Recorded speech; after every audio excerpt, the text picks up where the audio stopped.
ஸல்லல்லாஹு அலைஹி வஸல்லம் அவர்கள் மிகச்சிறந்த ஒரு இறை தூதர், ரஹ்மத்துன் லில் ஆலமீன். இவர் அகிலத்தாருக்கு ஒரு அருட்கொடை என்று இறைவன் சொல்லுகின்றான். அவரை பற்றிய நிறைய பேச்சுக்களை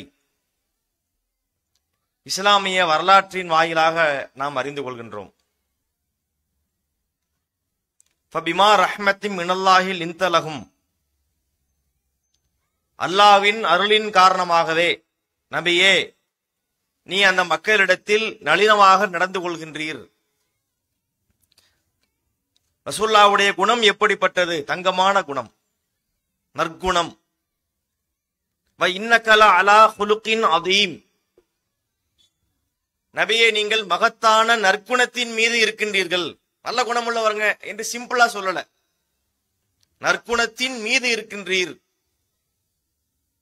என்றெல்லாம் நபிகள் நாயகம் ஸல்லல்லாஹு அலைஹி வஸல்லம் அவர்களை பற்றி இறைவன் சொல்லுகின்றான்.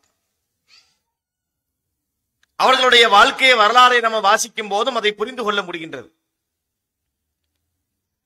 ரசூலுல்லாஹ்விடத்திலே இருந்த குணம் யார்கிட்டையும் இருக்க முடியாது. நல்லவர்கள் இருக்கலாம், நல்ல குணம் உள்ளவங்க, நல்ல பண்பு உள்ளவர்கள் இருக்கலாம். நபிகளார் அளவுக்கு நற்குணம் இருக்குமா என்றால் அதுக்கு வாய்ப்பே கிடையாது. ரசூலுல்லாஹி ஸல்லல்லாஹு அலைஹி வஸல்லம் அதுல எங்கேயோ உயர்ந்திருக்கின்றார்கள். இப்படிப்பட்ட இந்த இறை தூதரை நாம் நேசிக்க வேண்டும் என்று மார்க்கம் சொல்லுகின்றது. சஹீஹுல் புகாரி என்ற ஹதீஸ் கிரந்தத்திலே கிதாபுல் ஈமான், இறை நம்பிக்கை என்ற பாடத்திலே இமாம் புகாரி ரஹ்மத்துல்லாஹி அலைஹி அவர்கள் ஒரு செய்தியை பதிவு செய்கிறார்கள்.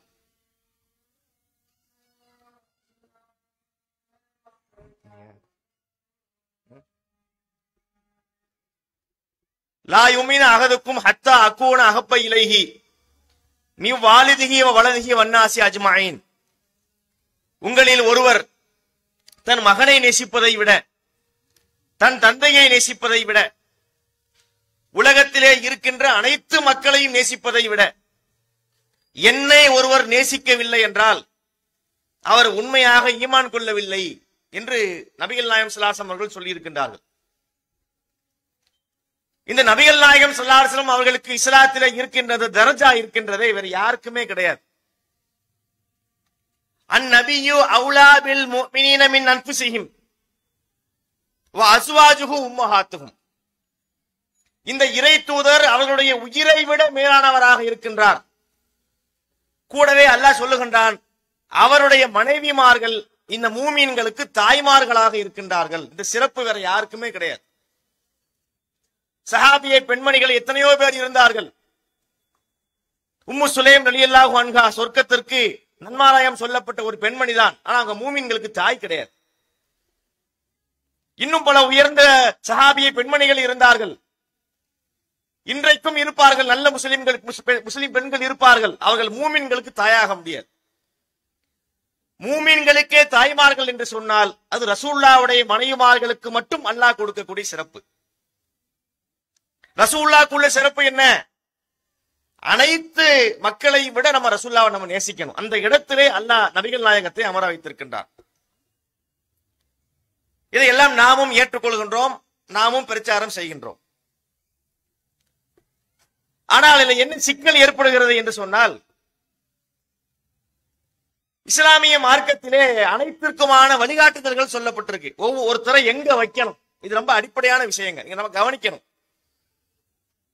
எல்லாரையும் நம்ம நேசிக்கின்றோம், சொந்த பந்தங்களை நேசிக்கின்றோம், தாயை நேசிக்கின்றோம், பிள்ளையை நேசிக்கின்றோம், மனைவியை நேசிக்கின்றோம், அண்ணன் தம்பியை நேசிக்கின்றோம். இதெல்லாம் ஓகே. அந்த நேசத்திற்கு என்று ஒரு அளவு இருக்கின்றது. தந்தை இருக்கின்றாரே அவருடைய இடம் உயர்வான இடம். நம்ம கூட பிறந்த அண்ணன் தம்பியை விட நம்முடைய தந்தைக்கு ஒரு உயர்வு வந்துடும். தந்தையை விட தாயினுடைய இடம். ரசூலுல்லாஹ் ஒருத்தர் கேட்கிற நம்ம பல முறை கேட்ட விஷயம்தான். நான் அழகிய முறையிலே உறவாடுறதுக்கு அருகதையானவள் யார்? உன் தாயின்னு தானே சொன்னாங்க. 3 தடவை சொன்னாங்கல்ல, உம்முக்கன்னாங்க. 4வது முறை தான் அபூக்க, உன் தந்தை என்று சொன்னார்கள். அப்ப தாயுடைய இடத்தை தந்தையால் கூட பெற முடியாது. தந்தையை நேசிக்கணும், ஆனா தாயோட நேசிக்க கூடாது. தாய் என்பவள் அதை விட உயர்ந்துடுறான். ரசூல்லாவை நேசிக்கிறது என்பது இதை விட தாண்டியது. உலகத்திலே இருக்கின்ற அனைத்து மக்களையும் விட ரசூல்லாவுக்கு ஒரு இடத்தை அல்லாஹ் வழங்கி விட்டான். அந்த இடத்தை வேற யாரும் பெற முடியாது. இதை தாண்டி அல்லாஹ்விற்கு என்று ஒரு இடம் இருக்கின்றது. அந்த இடத்தை அல்லாஹ்வை தவிர வேற எந்த அடியாராலும் பெற முடியாது. நபிகள் நாயகம் ஸல்லல்லாஹு அலைஹி வஸல்லம் அவர்களாக இருந்தாலும் அவங்க அல்லாஹ்வுடைய சீட்டை பிடிக்க முடியாது. அல்லாஹ்வின் நண்பர் என்று சொல்லப்பட்ட இப்ராஹிம் அலைஹிஸ்ஸலாம் ரசூலுல்லாஹ்வுடைய பெரிய முன்னாடி உள்ள தந்தையாத்தான் இருந்தார். அவங்க வழிதான் ரசூலுல்லாஹ் பிறந்தாங்க. அந்த இப்ராஹிம் நபியாக இருந்தாலும் சரி அல்லாஹ்வுடைய இடத்தை பெற முடியாது. மூசா நபி அல்லாஹ்வுடைய இடத்தை பெற முடியாது. இப்படி அவரவருக்கு என்று உள்ள இடத்தை இறைவன் வரையறுத்திருக்கின்றான். இங்க ஒருத்தர் மீது நம்ம பாசம் காட்டுறோம் என்ற பேரில இந்த வரிசையை மாற்றி அமைத்து விட்டால் அங்கே வழிகேடு வந்துடும். என்ன சொல்ல வரேன்னு உங்களுக்கு புரியும் நினைக்கிறேன்.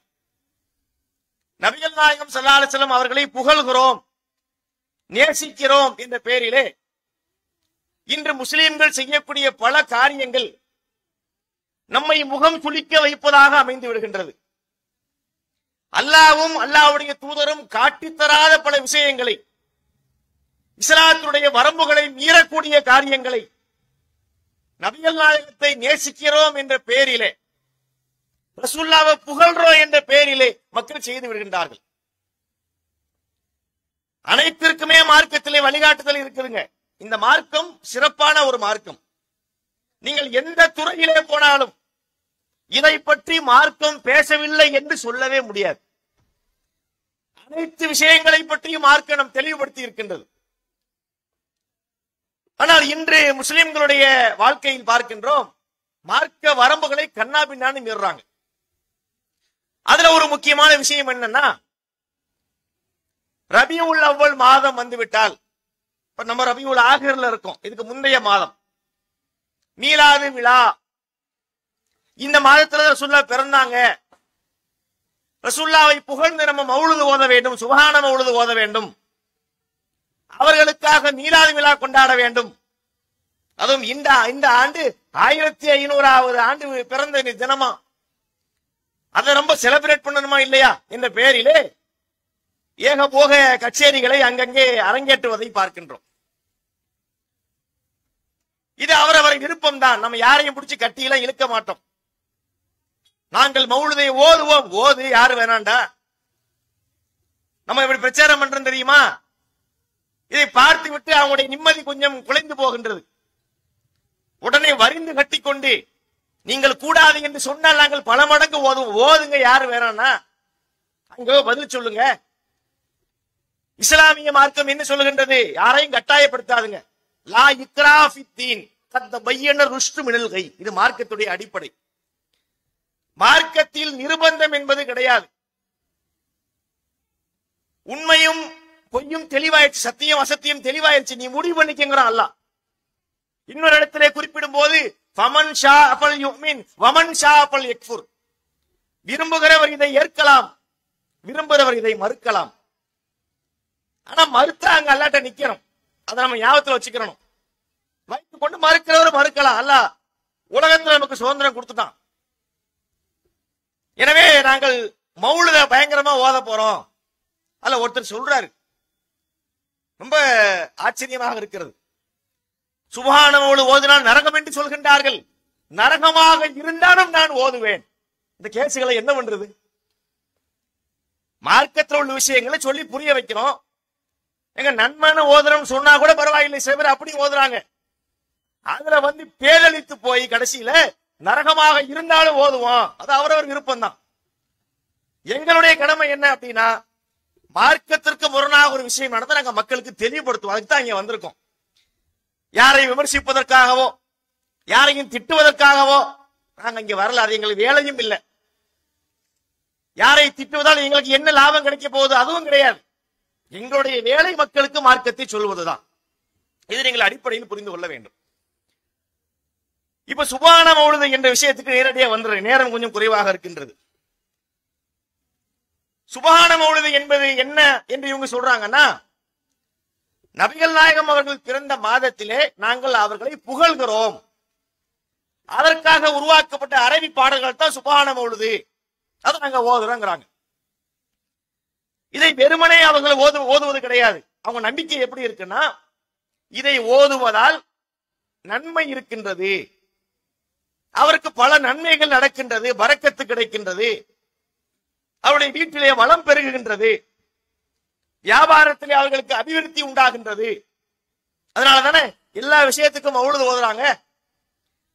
புதிதாக வீடு குடி போவதாக இருந்தால், ஒரு கடை திறப்பாக இருந்தால், சொந்த பந்தங்கள் ஏதாவது நிகழ்ச்சிகளுக்கு வந்தால், பல விஷயங்களுக்காக வேண்டி மௌலிதை ஓதுகின்றார்கள்.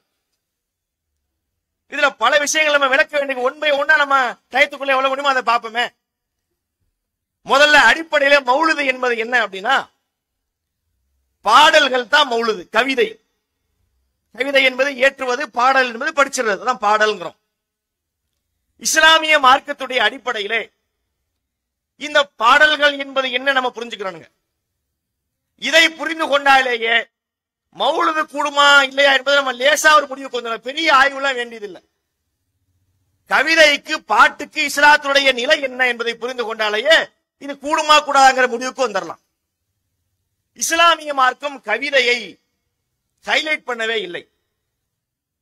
வமா அல்லம்னா ஷிஅர வமா யம்பகி லஹு, இந்த நபிக்கு நாம் கவிதையை கற்றுக் கொடுக்கவில்லை, அது அவருக்கு தேவையும் இல்லை என்று அல்லாஹ் சொல்றான். சூரத்து யாசீன் நீங்க ஓதிருப்பீங்க.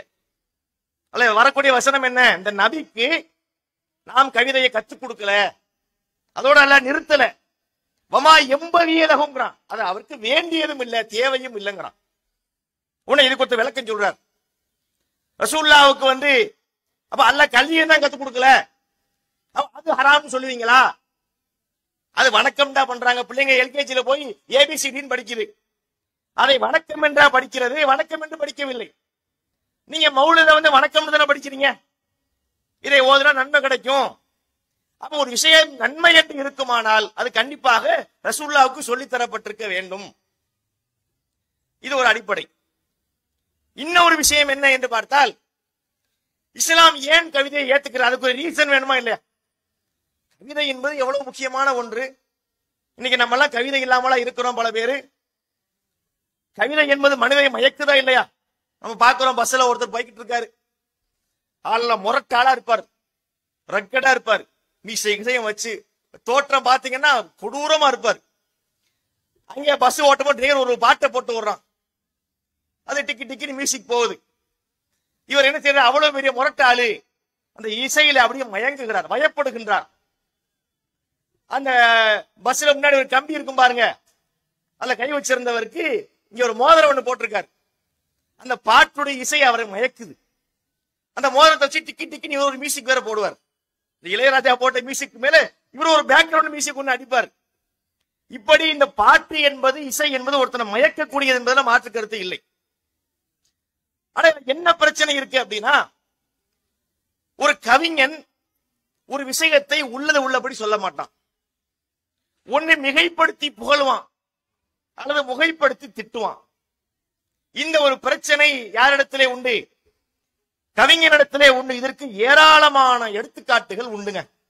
சினிமா பாட்டா இருக்கட்டும், நாவலனிப்பா பாட்டா இருக்கட்டும், இலக்கியங்கள், தமிழ் இலக்கியங்களா இருக்கட்டும், சொல்லிக்கிட்டே இருக்கலாம். அவ்வளவு விஷயங்கள் இருக்குது.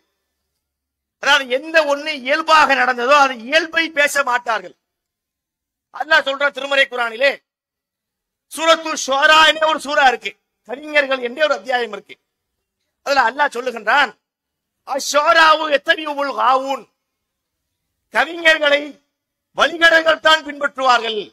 ஒரு கவிஞன் முன்னாடி யார் போவா அப்படின்னா வழிகேடன் தான் போவான். ஏன் கவிஞரை என்ன பிரச்சனை? அலம் தர அன்னகும் தீ குல்லி வாதின் யஹீமுன் வ அன்னகும் யகுலூன மாலா யஃபாலூன். இதான் பிரச்சனை. கவிஞன்ட்ட உள்ள பிரச்சனை என்ன? அவன் செய்யாதவற்றை எல்லாம் சொல்லுவான், பொய் பேசுவான், உட்டடிப்பான். இதுக்கு நிறைய உண்ணுங்க. இப்போ நம்ம எல்லாம் பள்ளிக்கூடங்கள்ல இலக்கியங்கள்லாம் படிச்சிருப்போம். அதுல சிலப்பதிகாரம் ஒண்ணு கேள்விப்பட்டு கோவலன், கண்ணகி, மதுரை எரிச்ச சம்பவம் எல்லாம் வருது பாருங்க. சிலப்பதிகாரம்னு ஒரு இலக்கியம் இருக்கு. அதுல வரக்கூடிய ஒரு அடியை நான் உங்களுக்கு உதாரணத்துக்கு சொல்றேன். அதாவது கண்ணகி, கோவலன் பூம்புகாரில இருந்து புறப்பட்டு மதுரைக்கு வர்றாங்க, சிலம்ப விக்கிறதுக்காக வேண்டி. இந்த சம்பவத்தை சொல்றதே நோக்கம் இல்ல. அதாவது ஒரு கவிஞன் எப்படி பிறண்டு பேசுவான்னு சொல்ல வர்றேன். விக்கிறதுக்கு வரும்போது பாண்டிய நாட்டை பாக்குறாங்க. பாண்டிய நாட்டு கோட்டையிலே ஒரு கொடி பறந்து கொண்டிருக்கிறது. காத்தடிச்ச கொடி பறக்கும். நம்ம ஜமாத்து கொடி பறக்கிற மாதிரி காத்தடிச்ச கொடி பறக்கும். இவன் எழுதலாம். இளங்கோவடிகள் எழுதுகின்றான். என்ன எழுதுகின்றான்? போருளந்தெடுத்த ஆரையில் நெடுங்கொடி வாரல் என்பன போல் மறித்து கை காட்ட. அப்படின்னு என்னன்னு சொன்னா, கோவலனே கண்ணகியே, நீங்க இந்த ஊருக்கு கொடி இப்படி ஆடும்லங்க, அந்த கொடி இப்ப பேசலாம். இவங்க என்ன பேசலாம்? வராத, உன் புருஷனை கொல்ல போறாங்க, இந்த நாட்டுக்கு நீ வந்தால் உன்னுடைய கணவனை கொண்டு விடுவார்கள் என்று வராதே என்று அந்த கொடி இப்படி ஆட்டுச்சான். பிரச்சனை உங்களுக்கு புரியுதா? அது காத்தடிச்சு ஆடுது. அதான் தற்குறிப்பு ஏற்ற அணியினே இலக்கியத்துல ஒன்று உண்டு. ஒரு விஷயம் தானாக நடந்த ஒரு விஷயத்தை, ஒரு இலக்கியத்தை பேசக்கூடிய ஒரு கவிஞன் தன்னுடைய கருத்தை போய் உள்ள சொருகிடுவான். இந்த பிரச்சனை எல்லாம் கவிஞன்ட்ட உண்டு. இஸ்லாமிய மார்க்கம் அதனாலதான் கவிதையை ஏத்துக்கிறல. சினிமா பாட்டு உலகில் நிறைய எடுத்து பார்க்கலாம். ஏராளமான முரண்பாடுகளை அவர்கள் சொல்லுவார்கள். ஒரே கவிஞன் ஒரே பாட்டிலே முரண்பட்டு பேசுவான். இப்ப உதாரணம், ஒன்றே குலம் என்று பாடுவோம், ஒன்றே குலம் என்று பாடுவோம், ஒருவனே தேவன் என்று போற்றுவோம் என்று ஒரு பாட்டு படிப்பார்கள். அப்ப என்ன அர்த்தம்? ஒரு கடவுள் தான் இருக்கின்றார், கடவுள் ஒன்று, மார்க்கம் ஒன்று. அப்படி பாட்டு படிச்சுட்டே வரும்போது சரணத்துல ஒன்று வரும், இதய தெய்வம் நமது அண்ணா தோன்றினார். அப்ப இதய தெய்வம் ஒன்று வந்துருச்சு. அது யாரு? இதய தெய்வம் அண்ணா. அப்ப கிட்னிக்கு ஒரு தெய்வம், அப்ப கணையத்துக்கு ஒரு தெய்வம். நம்ம கொஸ்டின் நம்ம கொஞ்சம் கேள்வி கேட்போமா இல்லையா? அப்ப பாருங்க, ஒரு பாட்டிலேயே ஒரு கவிஞன் படிக்கின்றான். நல்ல கருத்தை படிக்கிற மாதிரி இருக்கும் போதே கெட்டதை மிக்ஸ் பண்ணி படிக்கிறான், முரண்பட்டு படிக்கின்றான். தனிமையிலே இனிமை காண முடியுமா, நல் இரவினிலே சூரியனும் தெரியுமா படிக்கிறான். தனிமையில இனிமை காண முடியாது. உண்மையில கரெக்ட் தான். தனிமை கூடாது, கல்வத்து கூடாது, மார்க்கமும் சொல்லுது. இதை படித்துக் கொண்டே வரும்போது என்ன போடுகின்றான்? அந்த அகிலம் எல்லாம் போற்றும் ஆண்டவனாயினும், கடவுளாக இருந்தாலும் அல்லாவாக இருந்து இறைவனாக இருந்தாலும் தனிமையில இனிமை காண முடியாது. அப்ப கடவுளுக்கு ஒரு ஒய்ஃப் வேணும், கடவுளுக்கு ஒரு பிள்ளை வேணும், இதை நம்ம ஏத்துக்க முடியாது. அப்ப பிரச்சனை புரியுதா? ஒரு கவிஞன் ஒரு விஷயத்தை சொல்ல வரும்போது உள்ளது உள்ளபடி சொல்ல மாட்டான். அவன்கிட்ட நிறைய பித்துக்கள் இருக்கும், உளருவாங்க. இதெல்லாம் கவிஞன்ட்ட உண்டு. நீங்க அதையெல்லாம் விடுங்கள். இஸ்லாமிய பாடல்கள் என்று ஒன்று வந்தது. இஸ்லாத்துக்கும் பாட்டுக்கு சம்பந்தம் இல்ல, மக்களுடைய உள்ள பார்வையில சொல்லுகின்றேன். நாகூர் அனிஃபா, காயல் சேக்கு, முகவை சீனி முகமது என்று புற்றீசல் போல புறப்பட்டு வந்தார்கள். மக்களுடைய வாழ்க்கையில் இந்த பாட்டு இல்லாம இருக்க முடியாது. ஒரு கல்யாணம் நடந்தா போதும், உடனே நாகூர் அனிஃபா கல்யாணத்துக்கு வந்துருவார். எல்லா கல்யாணத்துக்கு வருவார், நேரடியா வரமாட்டாரு, ஸ்பீக்கர் வழியா வந்துருவார். மாலை சூடு மணமக்களே வாழ்க, வராதா? நல்ல மாண்பும் ஏவும் குணமக்களே வாழ்க, ஆளுகின்ற இறையருளால் வாழ்க, அப்படி வந்துருவார். அப்புறம் போடுவார், வாழ்க வாழ்கவே வாழ்கவே, அப்படி ஒண்ணு வருவார். இப்படி பாட்டுகளை வச்சுக்கிட்டு வர்றாங்களா? இந்த நாகூர் அனிஃபா படிச்ச பாட்டுல பாத்தீங்கன்னா அவற்றை உள்ள பிரச்சனை தென்படுகின்றது. கவிஞன் உள்ள பிரச்சனையை நம்ம அவற்றையும் பார்க்கின்றோம். அல்லாட்டை கொஸ்டின் பண்றது, நம்ம அல்லாட்ட கேள்வி கேட்க முடியுமா? அல்லாஹ் நம்மிடத்தில் கேள்வி கேட்பான், நீ ஏன் இதை பண்ண, நீ ஏன் அப்படி பண்ணல என்று அல்லாஹ் நம்மிடத்தில் கேள்வி கேட்கலாம். இவர் என்ன செய்வாரு? கருவுக்குள் இணை வைத்து வஜீபனம் தந்து நீ காப்பாற்றி இதுவரைக்கும் கண் பார்த்து வந்தனக்குள்ளாயிருந்து நீ கவலையை வகுத்ததேனோ, எனக்கு ஏன் கவலையை தந்த? யார்த்த கேள்வி? கொஸ்டின் டு அல்லாஹ். எங்கும் நிறைந்த இறையோனே என் முகம் பாராததே, ஏன் என் முகத்தை பார்க்க மாட்டேங்கிற? பொங்கும் கருணை ரஹ்மானே பேரருள் தாராததே, ஏன் எனக்கு அருள் பண்ண மாட்டேங்கிற? அல்ல நமக்கு அருள் பண்ணலையா? இன் தாத்து நிஅமத்துல்லாஹி லா துஸூஹா, அல்லாஹ் உங்களுக்கு வழங்கிய அருட்கொடைகளை உங்களால் கணக்கிட முடியாது என்று அல்லாஹ் சொல்லுகின்றான். அவ்வளவு நியாமத்துக்களை அள்ளி கொடுத்திருக்கின்றான். இவர் படிக்கின்றாரு, ஏன் எனக்கு ஒண்ணுமே நீ பண்ணல, நீ ஏன் பார்க்கவே மாட்டேங்கிற? பிரச்சனை புரியுதா? அவன் இஸ்லாமிய பாட்டு என்ற பெயர்ல படித்தாலும், இலக்கியம் என்று படித்தாலும், திருக்குறள் என்று படித்தாலும், எதை படிச்சாலும் சரி, கவிஞர்கள் உளறுவார்கள். கண்கூடாக நம்ம பார்க்கின்றோம். இஸ்லாம் அதை உடைக்கின்றது. கவிஞர் பின்னாடி போகாத, அது வழிகேடு என்று மார்க்கம் சொல்கிறது. நிலையில்லாமல் உளறுவார்கள். தென்றல் காற்றே கொஞ்சம் நில்லு. எதுக்கு நிக்கணும்? திருநபியிடம் போய் சொல்லு, சலாம் சொல்லு. அது எப்படி தென்றல் காட்டுட்டு போய் கொஞ்சம் நிப்பாட்டி நீ போய் ரசூலுல்லாஹி ஸல்லல்லாஹு அலைஹி வஸல்லம் சொல்லுமா? லூசுத்தனமாக இல்லை. இதுதான் பிரச்சனை. இந்த மாதிரி நான் எடுத்துக்காட்டு 1 2 3 சொல்லிக்கிறேன். இந்த மாதிரி நிறைய சொல்ல முடியும். இது மாதிரி பாடல்களிலே ஏராளமான பிரச்சனைகள் இருக்கின்றது. இஸ்லாமிய மார்க்கம் கவிதையை அடிப்படையிலே உடைக்கின்றது. புரியுதா? இப்ப அடுத்து பாருங்கள், சுபான மௌலிதுக்கு வாங்க. சுபான மௌலிது என்பது என்னன்னா, அதுவும் பாடல்கள் என்பதுல மாற்று கருத்து இல்லை. எப்படி திருக்குறள் என்பது ஒரு கவிதையோ, எப்படி சினிமா பாட்டுல பல பாட்டுகள் உருவாக்கப்படுகின்றதோ, அதே போன்றுதான் ரசூலுல்லாஹ்வுடைய பெயரை புகழ்றோம் என்ற பெயரிலே உண்டாக்குறாங்க. சுபான மௌலிது என்ற பெயரிலே உண்டாக்கப்பட்ட பாட்டு தான் அது. கவிதை தானே தவிர அது மார்க்கம் கிடையாது. அதை நீங்கள் கவனத்தில் வைக்கணும். இந்த அடிப்படையிலேயே சுபான மௌலிதுக்கும் மார்க்கத்துக்கும் சம்பந்தம் இல்லை, நீங்க ஒதுக்கிட முடியும். அடுத்ததாக நம்ம என்ன பார்க்கிறோம்னா, சுபஹான மௌலிதை இவர்கள் படிக்கக்கூடிய லட்சணத்தை பார்க்கின்றோம்.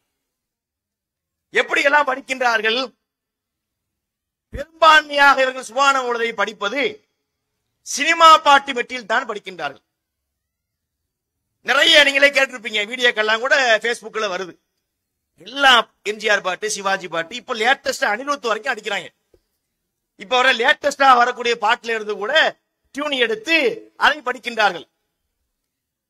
அது நம்ம பார்த்து 1 2 சொல்றதாக இருந்தால், சல்லு பினா பிஹி திமாமி அலா ஷஃபீஇல் அனாமி ஹபீபி முஹியல் இவாமி அலைஹி அஸ்கஸ்ஸலாமி. பழைய பாட்டு, இப்ப உள்ள ஜெனரேஷனுக்கு புரியல, வயசானவங்க மட்டும் கொஞ்சம் சிரிக்கிறாங்க. இது என்ன பாட்டு தெரியுதா? பூ போல பிறக்கும், பால் போல சிரிக்கும். அந்த பாட்டு எஸ்எஸ்ஆர் பாட்டுல இருந்து இது இப்பவும் இருக்குது. நீங்க நெட்ல போய் பாருங்கள், இந்த பாட்டு இந்த டியூன்ல படிக்கப்படுது. அப்புறம் பாருங்க, அல்லாஹு காலிகுனா அல்லாஹு ராசிகுனா அல்லாஹு ஹாதினா சுப்ஹான மௌலானா. ஆத்தோரம் மணல் எடுத்து, இது ஒரு பழைய பாட்டு. இப்படி சினிமா பாடல்கள்ல இருந்து மெற்றெடுத்து இவர்கள் நிறைய படிக்கின்றார்கள். இன்ன பைத்தன் அன்த சாகினுஹு லைஸ முஹ்தாஜன் இலா சுருஜி வஜ்ஹுகல் வல்லாஹு ஹுஜ்ஜதுனா யௌம யாத்தின் நாசு பில் ஹுஜஜி. நீலக்கடலின் ஓரத்தில், இது ஒரு பழைய பாட்டு, நமக்கு தெரியாத பல பேருக்கு. நான் நெட்ல பார்க்கும்போது பார்த்தா இந்த மாதிரிலாம் படிக்குது. நம்ம எந்த டியூனும் கண்டுபிடிக்க வேண்டியிருக்கிறது, நமக்கு தெரிய மாட்டேங்குது. இப்படி சினிமா பாட்டுல இருந்து மெட்டெடுத்து இவர்கள் படிக்கின்றார்கள். இது முதல்ல அடிப்படையில் தப்புன்னு நீங்க புரிஞ்சுக்குங்க. இன்னும் ஒண்ணு என்னன்னு சொன்னா, உங்களுக்கு ஒரு கேள்வி வரலாம், மௌலிது தப்புன்னா நீங்க தப்புன்னு சொல்லிட்டு போக வேண்டியதானே, நீங்க ஏன் பாட்டு படிக்கிறீங்க அப்படி கேட்கறாங்க சில பேர் கேள்வி. மௌலிது தப்பு, அவங்க ஓதுறாங்க, ஓகே, நீங்க ஏன் ஓதுறீங்க அப்படின்னு கேட்டால் சில நேரங்கள்ல சவால் விடுக்கின்றார்கள். அவங்கள ஒரு குழப்பம் பண்ற ஆளு இல்ல, அங்கங்க குழப்பத்தை பலரும் பல மாதிரி பண்றாங்கல்ல.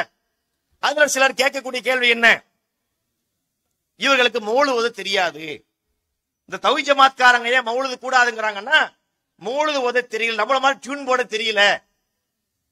பல பேர் மௌலிது ஓதுறத காது கொடுத்து கேட்கவே முடியல. மீனிங் தப்புங்கிறது ஒண்ணு, அது ஒரு பாட்டு மாதிரி கூட கேட்க முடியல. பல ஊர்ல வயசாக ஸ்பீக்கரை கழட்டி எரியலாம் போல இருக்கு. அதை விட நாங்க ஓதுறது நல்லாதான் இருக்கு. இப்ப நம்ம என்ன பண்ணோம், இதெல்லாம் ஒரு சவால் மாதிரி சொல்றாங்களா இல்லையா, நம்ம படிச்சு காட்டுவோம். நம்ம அதுக்காக இல்லைன்னு சொல்லல. மௌலிதை கூடாதுன்னு சொல்றதுக்கு காரணம் என்ன, மௌலிது படிக்க தெரியாமல சொல்றோம். இது ஒரு பெரிய வித்தையெல்லாம் கிடையாது. ஒரு பாட்டினுடைய அந்த அமைப்பை புரிந்து கொண்டால், இப்ப சினிமால பாட்டு எடுக்கிறான் இல்லைங்க, சினிமால எப்படி பாட்டு எடுக்கிறான், முதல்ல ஒரு ராகம் இருக்கும், தாலாட்டுக்கு ஒரு ராகம் இருக்கு, பேத்தாசும்பாங்க சோக பாட்டுக்கு ஒரு ராகம் இருக்கு, காதல் பாட்டுக்கு ஒரு ராகம் இருக்கு, துள்ளல் இசை என்பார்கள், ஒரு மகிழ்ச்சியை வெளிப்படுத்தக்கூடிய ஒரு பாட்டு உண்டு, நிறைய ஒவ்வொன்றுக்கும் டியூன் வைத்திருப்பார்கள். அந்த டியூனிலே இவர்கள் தத்தகாரம் போடுவார்கள். இப்ப தத்தகாரத்துக்கு தகுந்த மாதிரி லிரிசிஸ்ட் என்ன செய்வாரு, அந்த கவிதை ஆசிரியர் வந்து அதுக்கு தகுந்த வார்த்தையை தூக்கி வைப்பார். இப்ப உதாரணமா ஒரு பாட்டு சொல்றதாக இருந்தால், தானான தான தனனா தன தானான தான தனனா தானான நான நானா தானான நான நானா இப்படி கொடுத்துருவாரு. ஒரு ஆசிரியர் என்ன பண்ணுவாரு, சிச்சுவேஷனுக்கு தகுந்த மாதிரி வார்த்தையை வைப்பாரு. வாரா என் தோழி வாரா வைப்பாரு. அப்ப ஒரு ஆளுடைய வேலை என்ன, கம்போஸ் பண்ண வேண்டியது, தத்தகாரம் போட்டு கொடுத்துருவாரு, சண்டம் கொடுத்துருவாரு. அந்த சண்டத்துக்கு தக்க வரி வைப்பாரு. அவ்வளவுதான் பாட்டு. அப்ப இந்த அமைப்பை புரிந்து கொண்டவருக்கு எந்த பாட்டுல வேணாலும் டியூன் போட முடியும்.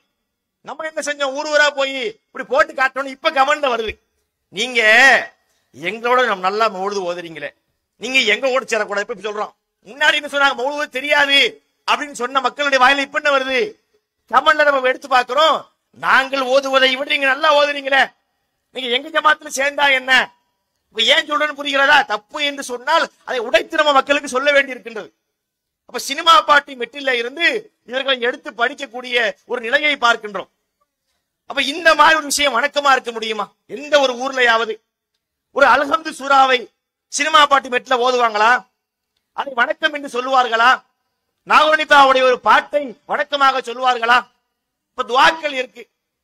ரமலான் மாதம் வந்து விட்டால் இரவு நேரத்துல, அதாவது இந்த 27ஆம் கிழமை வருது பாருங்க, இந்த 27ஆம் கிழமை அப்படிங்கிறது என்னன்னா, ஹாபிஸா வர்றாருல, இந்த ஹாபிஸா தன்னுடைய வேலையை முடிச்சுட்டு அன்னைக்கு சிறகடிக்கக்கூடிய ஒரு நாள். அதுக்கு பிறகு இமாம் தான் தொலை வைப்பார். அப்ப இந்த ஹாபிஸா என்ன செய்வாரு, நிறைய துவாக்கள் எல்லாம் செய்வார், இமாமும் சேர்ந்து செய்வார். அதுல பாத்தீங்கன்னா வளமைக்கு மாற்றமாக தமிழ் மொழிகள்லாம் கூட துவாக்கள் செய்வாங்க. அஜர்த்துமாக்கள், யா அல்லாஹ், நாங்கள் அறிந்தும் அறியாமலும் புரிந்தும் புரியாமலும் தெரிந்தும் தெரியாமலும் என்ன கேட்கறது அவருக்கு தெரியாது, குத்து மதிப்பு அள்ளி போடுவார். போட்டு வார்த்தைகளை போட்டு வளரக்கூடிய காட்சியில நீங்க கேட்டிருப்பீங்க. எதுக்கு வளரணும்? நாகூரணிப்பாவுடைய ஒரு பாட்டு இருக்கு. அந்த பாட்டு த்ரூஅவுட் துவா தான், ஆரம்பத்திலிருந்து கடைசி வரைக்கும். அருள் மேவும் ஆண்டவனே, அன்புடைய காவலனே, இருள் நீக்கும் தூயவனே, இணை இல்லாத அல்லாவே, அருள் மேவும் அப்படி ஒரு பாட்டு இருக்கு. அதுல பாத்தீங்கன்னா நிறைய துவாக்களா அடுக்குவார். உன்னுடைய குர்ஆனின் உயர் போதும் நெஞ்சில் வைத்து நன்மையாய் வாழுகின்ற நலம் காட்டு அல்லாஹ்வே. அங்க ஒரு லேடிஸ் இருக்கும், ஆமீன் கேட்டிருக்கீங்களா? இஸ்லாத்தின் கட்டளைகள் ஏற்று தீனம் செல்லுகின்ற முஸ்லிம் என யாம் வாழும் முறை தருவாய் அல்லாஹ்வே, ஆமீன். உடனே ஒரு 8 கட்டை கொண்டு அடிப்பார்.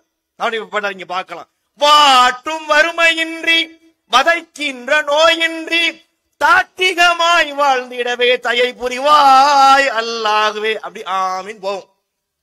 இப்படி என்ன அழகான வார்த்தையில போட்டு படிக்கிறார். முதல்ல இப்படி துவா கேட்க கூடாது. முதல்ல துவாவை நம்ம என்ன செய்யக்கூடாது, அடுக்கு மொழியில கேட்க கூடாது. ஏன்னா அடுக்கு மொழியில் துவா கேட்டோம்னா பணிவு வராது. யாரெல்லாம் எனக்கு கொடு சோறு, என் வாழ்க்கையை போற்றாத கூறு, அப்படிலாம் துவா கேட்க கூடாது. அல்லாட்ட துவா செய்யக்கூடிய நேரத்திலே பணிவோடு, யா அல்லாஹ் நான் கஷ்டப்படுகின்றேன், சிரமப்படுகின்றேன், வாழ்க்கை ரொம்ப மோசமா போய்கிட்டு இருக்கு, நீ இல்லாட்டி எனக்கு வேற யார் இருக்கிறா என்று அப்படிதான் துவா கேட்கணும். அது ஒரு பக்கம் இருக்கட்டும். இவங்க வளர்றதுக்கு இந்த துவாவை கேட்கலாமா? கேட்டா மக்கள் ஒத்துக்குவாங்களா? நம்ம புரியுது. பாட்டு என்பது நம்மள வந்து இது சொல்லக்கூடாதுன்னு தெரியுது.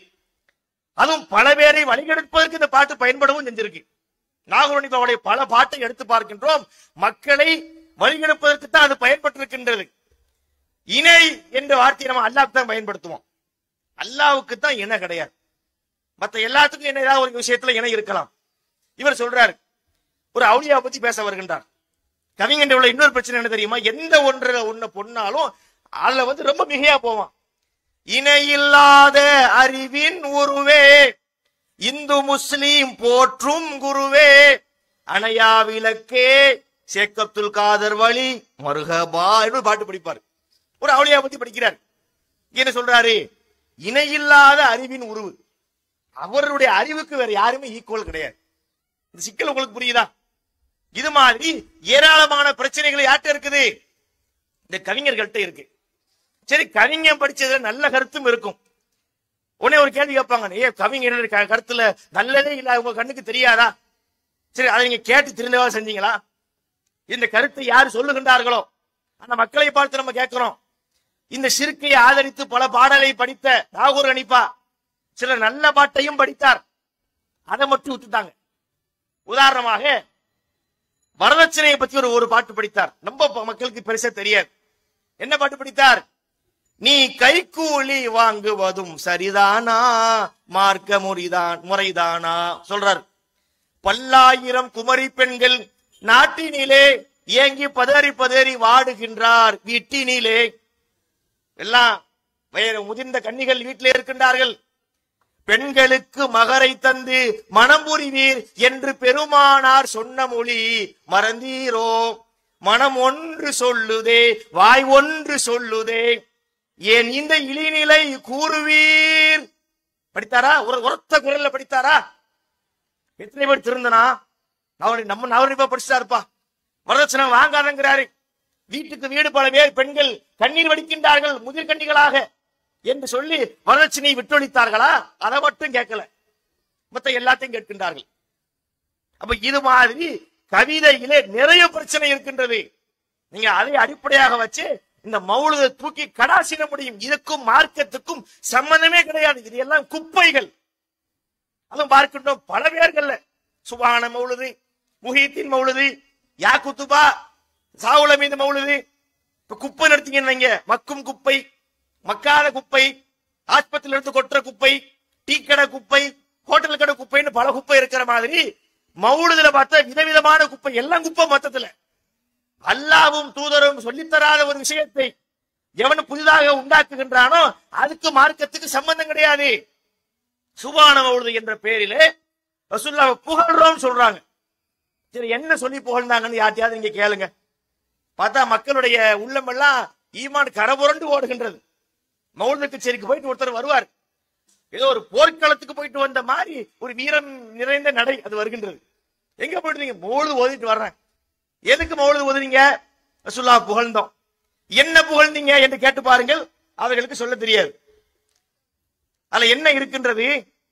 ஏராளமான அடிகள், மௌலுதுல வரக்கூடிய வார்த்தைகள், வரிகள் திருமறை குர்ஆனுக்கு முரணாக இருக்கின்றது.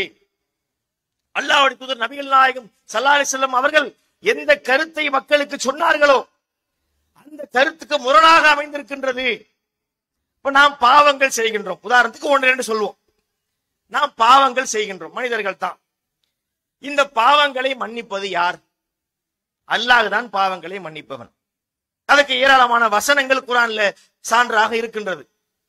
இவங்க ஓதுகின்றார்கள், அன்த கஃபாருல் ஹதாயா. ரசூலுல்லாஹ் பார்த்து படிக்கிறாங்க, எங்களுடைய பாவங்களை மன்னிப்பவரே. பாவத்தை மன்னிக்கிறது யாரு? அல்லாஹ் மன்னிக்கிறான்னு மார்க்கம் சொல்கின்றது. இவர்கள் சொல்கின்றார்கள் ரசூலுல்லாஹ்வை கூப்பிடும் போது எங்கள் பாவத்தை மன்னிப்பவரே. இதான் ஷிர்க்குன்னு நம்ம சொல்றோம். அல்லாஹ்வை அழைக்கக்கூடிய வார்த்தையை போய் ரசூலுல்லாஹ்வை பார்த்து அழைத்தால் அது இணை கற்பித்தல் இல்லையா? கிறிஸ்தவ சமுதாயத்து மக்கள் எப்படி ஈசா நபியை கடவுள் என்று சொல்கின்றார்கள்? ஈசா என்பவர் ஒரு நபி தான். நபி ஸல்லல்லாஹு அலைஹி வஸல்லம் சொன்னார்கள், லா துத்ரூனி கமா அத்ரத்தின் நஸாரா இப்னு மரியம். மரியமுடைய மகன் ஈசாவை அந்த சமுதாயத்து மக்கள் வரம்பு கடந்து புகழ்ந்ததை போல நீங்கள் என்னை வரம்பு கடந்து புகழாதீர்கள். கூலு அப்துல்லாஹி வ ரசூலுஹு, அல்லாஹ்வுடைய அடிமை என்றும் அல்லாஹ்வின் தூதர் என்றும் சொல்லுங்கள் அப்படின்னு சொன்னாங்க. நான் முதல்ல அல்லாஹ்வுக்கு அடிமை, அப்புறம் தான்ப்பா அல்லாஹ்வுக்கு தூதர். அடிமை என்பதை ரசூலுல்லாஹ் மக்களுக்கு சொன்னாங்க. இது என்ன சொல்ற வரி என்ன சொல்கிறது? ரசூலுல்லாஹ்வை பார்த்து பாவத்தை மன்னிப்பவரே. யா மன் தமாதா வஜ்தரம் துபுவாதரிஃபு வர்ஜுல் கரம் வலூது பிமன் ஹல்லல் ஹரம் வடூருஹு அம்மல் பிலாத். இப்படி ஒரு வார்த்தை வருது, சுபான மௌலுதுல வருது. பாவம் செய்தவனே, குற்றம் செய்தவனே, உன் பாவத்தை நீ ஒத்துக்கொள். இந்த நபியிடத்திலே நீ மன்னிப்பு தேடு, அவருடைய பாவத்தை மன்னிப்பார். அவருடைய ஒளி இந்த உலகெங்கும் வியாபித்திருக்கின்றது. பாவம் செஞ்சவன் அல்லாஹ்ட்ட மன்னிப்பு தேடுறதுக்கு பதிலா ரசூலுல்லாஹ்ட்ட மன்னிப்பு தேடினா அவங்க பாவத்தை மன்னிப்பாங்கன்னு படிக்கின்றார்களே. முஸ்லிம்களே, உங்களுடைய உள்ளத்திலே கை வைத்து சொல்லுங்கள். இதைத்தான் ரசூலுல்லாஹ் நமக்கு சொல்லிக் கொடுத்தார்களா? திருமறை குர்ஆன் சொல்லக்கூடிய கருத்து இதைத்தான் சொல்லுகின்றதா? படைத்த இறைவனுக்கு நிகராக யாரும் வரக்கூடாது, யாரும் வர முடியாது. ஈசா நபி யாரு? ஒரு சிறந்த இறை தூதர் தான். அல்லாஹ்வுக்கு நிகராக வச்சதுனால நம்ம அந்த கொள்கையை வழிகேடுன்னு சொல்றோம். அதற்கும் இவங்க பண்றதுக்கும் என்ன வேறுபாடு நீங்கள் புரிந்து கொள்ளுங்கள். அப்புறம் படிக்கின்றார்கள், அஸ்ஸலாமு அலைக்க யா முபரி சகாமி. இதுக்கு என்ன அர்த்தம்? இதெல்லாம் ஒருத்தருக்கு மீனிங் தெரியாது. நண்பன் நண்பன் ஓடி கிடக்குறாங்க மக்கள். எங்களுடைய நோயை நீக்குபவரே உங்களுக்கு சலாம் உண்டாகட்டும். நோய் வருது நமக்கு, நோய். இந்த நோயை நீக்கிறது யாரா? நபிகள் நாயகம் நீக்குகின்றார்கள். இவங்க நபிகள் நாயகத்தை தாண்டிலாம் வந்தாச்சு. யாருக்கு எங்க வந்தாச்சு? இவங்க நாகூருக்கே வந்தாச்சு. நமனை விரட்ட மருந்தொண்டு இருக்குது நாகூர் தர்காவிலே. நாகூர் தர்கா இருக்குல்ல, அங்க போயாச்சுன்னா நமனை விரட்டல். நமன்னா யாரு? அவங்க யமன்கிறாங்கல்ல, இவர் நமனுங்கிறார். நமன்னா மலக்குல் மௌத். உங்கள் வீட்டுக்கு உங்கள் ரூஹ கைப்பற்றி வர்ற மலக்குல் மௌத்தை விரட்டுறதுக்கு ஒரு வழி இருக்குது. அது மருந்து எங்க கிடைக்குது? நாகூர் தர்கால கிடைக்குது. எப்ப கிடைக்கும்? எந்நேரம் கிடைக்கும்? எந்த நோய்க்கு கிடைக்கும்? அது சொல்றாரு. இந்த பிணிக்குண்டு இந்த பிணிக்கு இல்லை என்று சொல்லா மருந்து. இந்த நோய் இந்த நோயின்னு இல்ல, கொரோனாவா, எய்ட்ஸா, கேன்சரா, எனி டிசீஸ், எந்த நோயாக இருந்தாலும் அதுக்கு மருந்து எங்க இருக்குது? நாகூர் தர்கால இருக்குது. சரி, எப்ப கிடைக்கும்? விசிட்டிங் அவர்ஸ் என்ன? அது இந்நேரம் விற்கும் இந்நேரம் விற்கப்படாது என்று சொல்லப்படா மருந்து. 24x7 தான். 24 மணி நேரம் 7 நாட்கள் நீங்க எப்ப போனாலும் நீங்க அங்க மருந்து வாங்கலாம் என்று அவுலியாக்களுக்கே கொடுத்து அழகு பார்த்தவர்கள் இவர்கள். ரசூலுல்லாஹ் விட்டு வைப்பார்களா? ரசூலுல்லாஹை பார்த்து சொல்லுகின்றார்கள், இவர்கள் நோயை நீக்குபவர் என்று சொல்லுகின்றார்கள். இதனால ஷிர்க்குன்னு நம்ம சொல்றோம், இணை கற்பிப்புன்னு சொல்றோம். இது மார்க்கத்திலே கிடையாது, இப்படி ஒரு சிகிச்சையும் கிடையாது. அல்லாஹ் தன்னுடைய அதிகாரத்தை யாருக்கும் பங்கிட்டு கொடுக்கவில்லை. நல்ல அதிகாராக இருக்கலாம், அவருக்கு அல்லாஹ் பல சிறப்புகளை தருவான். நபிகள் நாயகம் ஸல்லல்லாஹு அலைஹி வஸல்லம் அவர்களுக்கு மறுமையிலே மிகப்பெரிய தரஜா இருக்கின்றது. நம்ம யாராலும் அடைய முடியாத தரஜா. நம்ம என்னதான் தொழுதாலும் நோன்பு நோற்றாலும் நம்முடைய செல்வங்களை அள்ளி கொடுத்தாலும் ரசூலுல்லாஹ்வுடைய அந்த அந்தஸ்தை நம்மால் பெற முடியாது. அதுல மாட்டுக்கிறது இல்லை. அவ்வளவு உயர்வு அவர்களுக்கு இருக்குது. ஆனால் அவர்களை அல்லாஹ் அளவுக்கு கொண்டே வைப்பதை ஏற்றுக்கொள்ள முடியாது. சுபஹான மௌலிதிலே இன்னும் ஏராளமான வார்த்தைகள், நச்சுத்தன்மை கொண்ட வார்த்தைகள். அதனுடைய அர்த்தங்களை நம்ம சொன்னால் அது அர்த்தங்கள் அல்ல, எல்லாம் அனர்த்தங்கள், மோசமான வார்த்தைகள், அல்லாஹ்வுக்கு இணை கற்பிக்கக்கூடிய வரிகள் சுபஹான மௌலிதிலே நிறைந்து இருக்கின்றதை பார்க்கின்றோம். இப்ப இந்த மாசம் இது ரபியுல் அவ்வல்ல, ரபியுல் ஆகிர் என்று எடுத்துக்கொண்டால் அதுக்கு ஒரு ஐட்டம் வச்சிருக்கிறாங்க, முஹீத்தின் மௌலிது. இந்த முஹீத்தினை பத்தி நம்ம பேச வேண்டியிருக்கு. ஏன்னா இந்த முஹீத்தின் என்பவர் ரொம்ப பீட் பண்ணி போய்கிட்டு இருக்கிறார் மக்களுடைய உள்ளங்கள்ல. சொல்றேன், அவரை எங்க வச்சிருக்கிறாங்கன்னு சொன்னா ஒரு விதத்திலே அல்லாவிற்கு மேலே வைத்து பார்க்கின்றார்கள். நான் சொல்றது உங்களுக்கு மிகையாக தெரியலாம், சும்மா மேடைக்கு பேசுறாங்க. எப்படி முஹீத்தினை போய் எப்படிங்க அல்லாவுக்கு மேல வைக்க முடியும்? நம்ம அப்படி வைக்கவா செய்யறோம்? நான் அதுக்கு ஆதாரம் சொல்லவா? இவர்கள் முஹீத்தின் மௌலிதுன்னு படிக்கிறாங்கல்ல, யா குத்துபா படிக்கிறாங்கல்ல, அதுல வரக்கூடிய வார்த்தைகள் எல்லாம் மீனிங் தெரியாம ஓதிட்டு இருக்கிறது. அதுல பாருங்கள், ஒரு அடி வருதுங்க, அவரை ஆணவம் பிடித்தவராக காட்டுறாங்க. இது கால யௌமன் நுக்பிரன் பின் நாமி அன்வாரிதி மின் ரப்பிஹி தில் கரமி அலாரி காபில் அவுலியாயி கதமி ஃபஸல்லமு லிதாக குல்ல ஸலமி. இது ஒரு பாட்டு உண்டு முஹீத்தின் மௌலிதுல. இதுக்கு என்ன அர்த்தம்? அல்லாஹ்வுடைய அனுமதி பெற்று முஹீத்தின் சொன்னாராம். என்ன சொன்னாராம்? கதமி அலா ரகபாத்தில் அவுலியா, என்னுடைய கால் பாதம் எல்லா அவுலியாக்களுடைய பிடரியின் மீது இருக்கின்றது. ஆணவம் அர்த்தம். இது என்ன பண்றாரு அவரு? எல்லா லோக்கல் அவுலியாக்களை தூக்கி போட்டு சங்குல ஒரு மிதி மிதிக்கிறார். மாம்பழம் எல்லாம் காலுக்கு கீழாம்ல. கதமி அலா ரகபாத்தில், ரகபாத்துனா கழுத்துகள், பிடரிகள். என்னுடைய கால் என்பது எல்லா அவுலியாக்களுடைய பிடரியின் மீது இருக்கின்றது. இவர் அவுலியாவா? முதல்ல இப்படி இருந்தா அவர் அவுலியாவா இருக்க முடியுமா? இவ்வளவு ஒரு ஆணவம் பிடித்தவரை எப்படி அவுலியான்னு சொல்றீங்க? நம்ம கேட்க வேண்டியிருக்கு. அடுத்து பாருங்க, அடுத்து படிக்கின்றார்கள். இன்னொரு வரி வருகின்றது. ராபி ஃபஜின் சகீமா மின்ஹு புதிகா அய்யுகீமா லம்மா கதா முஸ்தகீமா நாதாஹு ஐயாகிவாமி இன்னிலதி நுர்ரஷாதி அஹியைத்தனி கையுனாதி லக்கும்பிஹி குல்லுனாதி யா முஹித்தீனி ஹாமி. இப்படி ஒரு பாட்டு இருக்கு. எடுத்து நான் காட்டிடுவேன். மொய்த்தின் மௌலுதுல இப்படி ஒரு பாட்டு இருக்கிறது. என்ன அர்த்தம் தெரியுமா? நான் சொன்னனே அல்லாவுக்கு மேல பாக்குறாங்கன்னு, அதுக்கு இதான் ஆதாரம். ஒரு நாள் முஹித்தீன் அப்துல் காதர் ஜீலானிங்கிறாங்கல்ல, அவருடைய பேர் என்னது? அப்துல் காதர் தான் அவங்க அத்தா வச்ச பேரு. அவருக்கு முஹித்தீன் பேரு மாறுது. முஹித்தீன் என்ன அர்த்தம்? முஹியி என்றால் உயிர்ப்பித்தவர் அர்த்தம். அஹியா என்பதிலிருந்து வந்த இஸ்முல் ஃபாயில் தான் முஹியி, உயிர்ப்பித்தவர். தீன்னா மார்க்கம், மார்க்கத்தை உயிர்ப்பித்தவர் அப்படின்னு அவருக்கு ஒரு பேரு. இது பிற்காலத்துல வருது. ஏன் வந்துச்சு அது சொல்லக்கூடிய கதை தான் இந்த கதை. ஒரு நாள் அப்துல் காதர் ஜீலானி வாக்கிங் போயிட்டு இருந்திருக்கிறாப்ல. அங்கனக்குள்ள ஒரு நோயாளி உடம்புக்கு முடியாம கடந்திருக்கிறார். அவரு இவரை கூப்பிடுறாரு, அவுளியாவே என்னை கொஞ்சம் தூக்கி விடுங்க, லம்மா கதா ஏதாவது என்னை நீங்க தூக்கி விடுங்க என்று கேட்கின்றார். உடனே இவர் போய் தூக்கி லம்மா கதா முஸ்தகீமன் தூக்கி அவர் நிறுத்துறார். நிறுத்தின உடனே அவர் சொல்றார், என்னைய நிப்பாட்டிட்டீங்களே, நான் யாரு தெரியுமா? இன்னில தீனுர் ரஷாத், நான் தான் நேரான இஸ்லாமிய மார்க்கம். அப்ப நேரான இஸ்லாமிய மார்க்கம், மார்க்கத்துக்கு சொந்தக்காரன் யாரு? அல்லாஹ் இல்லாஹி தீனுல் ஹாலிஸ் நம்ம படிச்சிருக்கோம் குர்ஆன்ல. இந்த மார்க்கம் அல்லாஹ்வுக்கு சொந்தமானது. அப்ப அல்லாஹ்வுக்கு சொந்தமான மார்க்கமே மரணப்படுக்கையில முடியாம கிடக்குது, சௌக்கியம் இல்லாம சோகம் இல்லாம கிடக்கு, சீக்கு பிடிச்சு கிடக்கு. அதை தூக்கி நிறுத்துறதுக்கு யாருக்கு முடியல? அவங்க கதைப்படி அல்லாஹ்வுக்கே முடியல. இப்ப யார் நிறுத்துறா? முஹித்தீன் நிறுத்துறார். உடனே அந்த அதாவது மரணப்படுக்கையிலே படுத்திருந்த மார்க்கமாகிய அந்த மனிதன் அவர் சொன்னாராம், என்னையே நிப்பாட்டிட்டீங்களா, எனவே இன்று முதல் நீங்கள் முஹித்தீன் என்று, மார்க்கத்தை உயிர்ப்பித்தவர் என்று அனைவராலும் அன்போடு அழைக்கப்படுவீர்கள் அப்படின்னு சொல்லிட்டாராம். அதனாலதான் அவருக்கு முஹித்தீன் என்று பெயர் வந்தது. கடைந்தெடுத்த வழிகேடு இல்லை. அல்லாஹ் என்பவன் எப்படிப்பட்ட அதிகாரம் உள்ளவன், இவர்களை படிக்க நம்பிக்கை அப்படி இருக்கு. நான் இட்டுக்கட்டி சொல்லவில்லை. அவங்க சொல்றாங்க, யா குத்துப அகனிசமா வல்லறில் கௌசகுமா யா குத்துபோல் அளவுக்குள்ளந்தகரி வல்கிறீனி. யா குத்துபால வரக்கூடிய நச்சுத்தன்மை கொண்ட ஒரு வார்த்தை. அதாவது இவர் யாரு? வானங்கள் மற்றும் பூமியினுடைய அச்சாணியாக திகழக்கூடியவர். வான பூமியை இயக்கிறது யாரு? முஹித்தீன் தான்.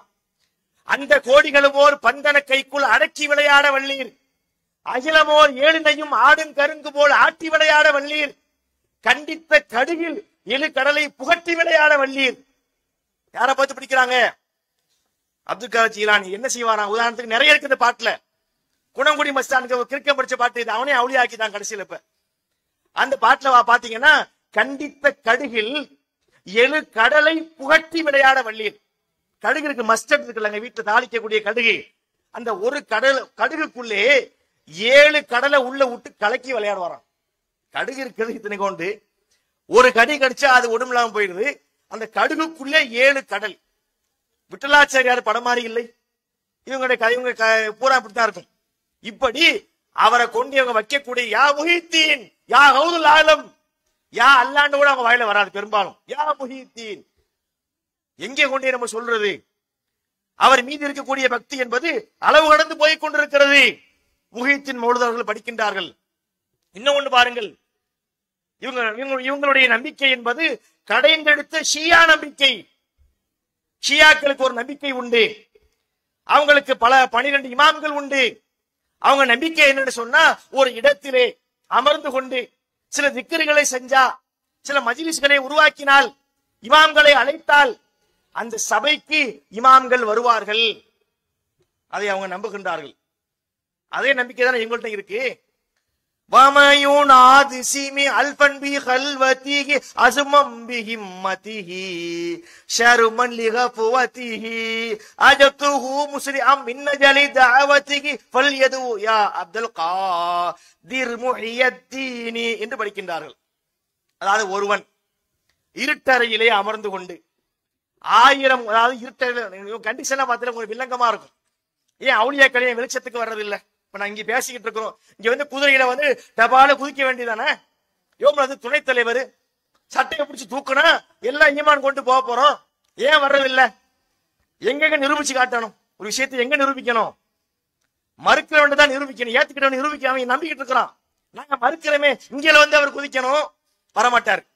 எங்க வருவாரு? அவங்க நம்பிக்கைப்படி இருட்டு அறையில உட்காரணும், தூக்கத்தை கலைஞ்சிருக்கணும், அவர் உள்ளத்துல அச்சத்தோட கேட்கணும், 1000 முறை என்னை அழைக்கணும், 1000 முறை அழைத்தால் அந்த சபைக்கு நான் போய் அவருக்கு பதிலளிப்பேன். யார் சொல்றா? முஹைத்தீன் சொல்லுவதாக அவர்கள் நம்புகின்றார்கள். இது இஸ்லாமா? இந்த கர்மத்தை எல்லாம் ஒழிக்கிறதுக்கு ரசூலுல்லாஹ் வந்தாங்க. ரசூலுல்லாஹ்வுடைய காலத்தில், ஜாகிலியா காலத்திலே பல வழிகேடுகள், அறியாமை பழக்கங்கள், மூட நம்பிக்கைகள் எல்லாம் இருந்தனவே. ரசூலுல்லாஹ் அதை காலிலே போட்டு மிதித்தார்களே. தஹ்த கதமையின், நாங்க எல்லா அறியாமை கால பழக்கங்களையும் என் காலுக்கு கீழே போட்டு நான் மிதித்து விட்டேன். அந்த ரசூலுல்லாஹ்வுடைய உம்மத் என்று சொல்லிக்கொண்டு இன்று பல பேர் செய்யக்கூடிய காரியங்கள் மார்க்கத்திற்கு முரணான காரியங்களாக இருக்கிறது. எங்களுடைய வேலை என்ன? சொல்றதுதான் எங்க வேலை. முடிவு அவங்களுடைய விருப்பம். நம்ம யாரையும் கட்டாயம்லாம் படுத்தல. மக்கள் சிந்திக்க வேண்டும். ஏன்னா மறுமை நாள்ல யாரும் யாருக்காக உதவி செய்ய முடியாது. இவங்க நம்ம உழுது படிப்பாங்க, பாட்டு எடுத்து படிப்பாங்க, நாளைக்கு இன்னொரு புதுசா ஒரு டியூன் படிப்பாங்க. அது ஒரு பெரிய திறமையெல்லாம் கிடையாது. எந்த பாட்டுல உட்கார்ந்து எடுத்தாலும் மௌலிது டியூன் வரும். இது ஒரு மார்க்கத்தை அடைவதற்குரிய வழியா? அதை கொண்டு நம்ம அமல் செய்ய முடியுமா? சிந்திக்க கடமைப்பட்டிருக்கின்றோம். அப்ப அல்லாஹ்வுடைய தூதரை நாம் நேசிப்பதாக இருந்தால், நேசிக்கிறோம் என்று வாயிலே சொல்வதிலே மட்டும் நேசம் வெளிப்படாது. பார்க்கலாம், கல்யாண பத்திரிகை அடிப்பார்கள். மேல பாத்தீங்கன்னா ரசூலுல்லாஹ்வுடைய துஆ பரக்கத்தாலும் கல்யாண பத்திரிகையில பார்த்தா தீன் குல செல்வன், பள்ளியாசலுக்கே வரமாட்டான் அவன். அவன் யாரு? தீன் குல செல்வன். பக்கத்துல என்ன? தீன் குல செல்வி, இன்னாரது பேத்தி, இன்னாரது மகள், தீன் குல செல்வி. அவ சுபு தொழுகினா என்னன்னு தெரியாது.